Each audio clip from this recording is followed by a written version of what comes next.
Hi, I'm Brenton. This is a yoga tip video about how to get you the best stretch every time you go into stretch. So I'm going to demonstrate in a Paschimottanasana, which is the straight-legged version of a seated forward fold. But just so we're all on the same page, this video is relevant whether you're working in your Baddha Konasana, your Upavishta one with the legs nice and broad. You can do it on your back, you can stretch standing up, seated, all types of ways. So just for my own body, my own practice, I'm going to get started in a Paschimottanasana, just a very simple symmetric one. And the first stage to getting the deepest, most comfortable, best feeling stretch that you've never had before in your whole life is to start in a stretch that you have all of the time. So it's make your stretch very, very, very easy right away. So to do this, I'm going to work with a block. I have pretty open hamstrings, so my biggest height right here, I'm just going to go ahead and take my forehead down. And this is pretty comfortable for me. This is a stretch that I take fairly regularly. I'm kind of like pedaling out my knees right here just to kind of warm up my body and prepare it for this. So I just want to melt in here.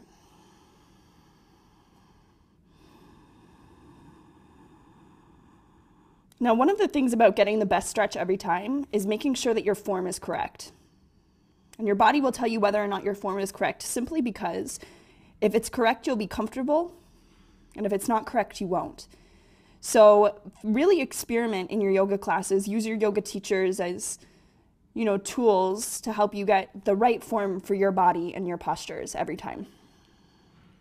Some ways that I see this particular pose adjusted is putting a blanket, like lifting the knees, putting a blanket, or if you're even tighter in your low back, I see people lifting the knees higher and putting a bolster.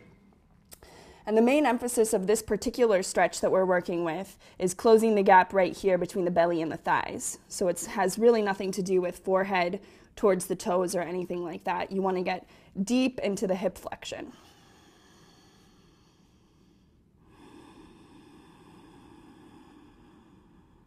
Now, part of the reason why we say work in a place that is just 100% absolutely comfortable, just a position that you could actually hold for 5-10 minutes, is that when you're working in a place that's comfortable for you, you're not bumping against your edges, your limits.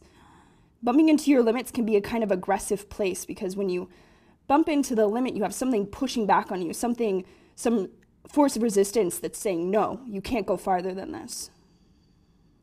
And so we're just trying to kind of release that resistance and that aggression out of the process of stretching. I think sometimes we want to go all the way up to the limit because that's direct feedback to us where the edge is or where the boundary or the limitation of the stretch is. But that boundary is actually a false boundary, and it only happens when we push ourselves too fast, too soon. So if we can get our muscles and our whole nervous system calm, receptive to our work right away, we have a better chance of going farther, faster, and in a more healthy, productive, comfortable way. Now, the reason why I've been sitting here for so long is you want to get your stretch to the point where you don't really feel it. So you start in a place that's super duper comfortable. You get to the place where you can barely even feel it. The sensation kind of drifts away. And then you find the next stage for you. Some people, this is a few centimeters. Some people, this is a few inches. I'm going to take my block down to the medium height and take my forehead back down. Okay, now it's amped up.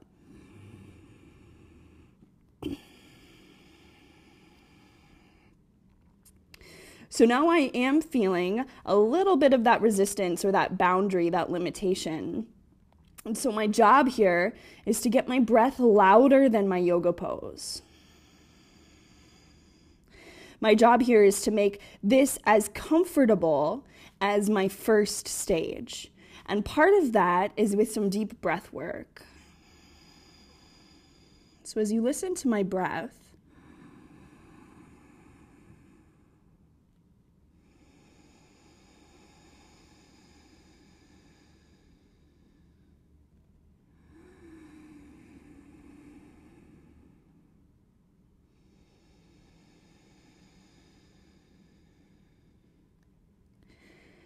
You want to make the ending of your breath cycle as non-dramatic as possible.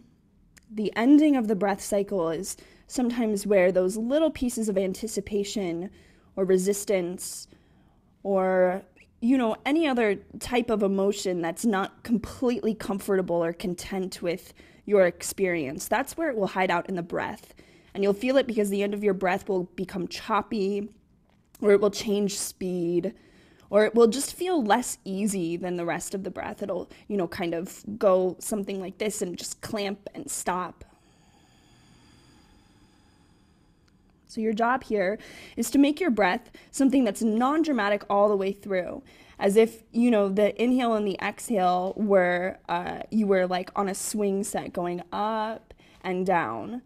And when the last moment of the up part of the swing happens, there's no like drama up here. There's no shakiness, there's no clench, there's no hold. Gravity just takes the weight of the swing and the swinger all the way back down and up to the other side. So you can start to think about your inhale and your exhale as the two motions on a swing set, the forward and the backward. And how when the forward action is done, it goes right back into the backward action very calmly, very easily. There's nothing abrupt about it. And I can feel just from this short little period of time of being here that now my legs are at a point where, again, the sensation has gone very, very minimal, and I feel pretty similar to how I felt in the first stage of the pose.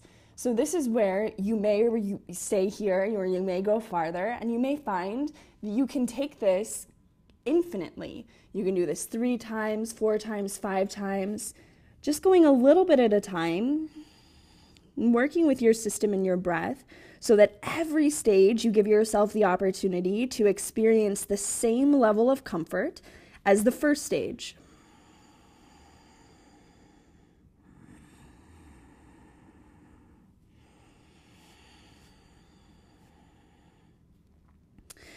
Now you may notice that I've stayed in this stretch for actually quite a few minutes, and this is definitely a longer stretch than you might be taking if you're definitely in a strength-based class.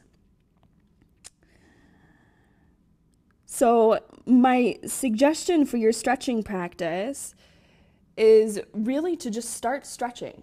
Do it at home.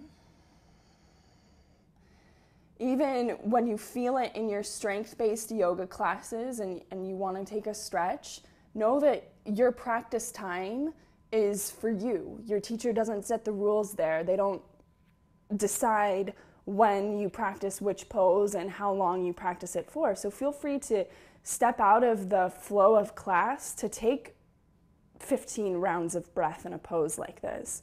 See the effects of it for yourself on your own system.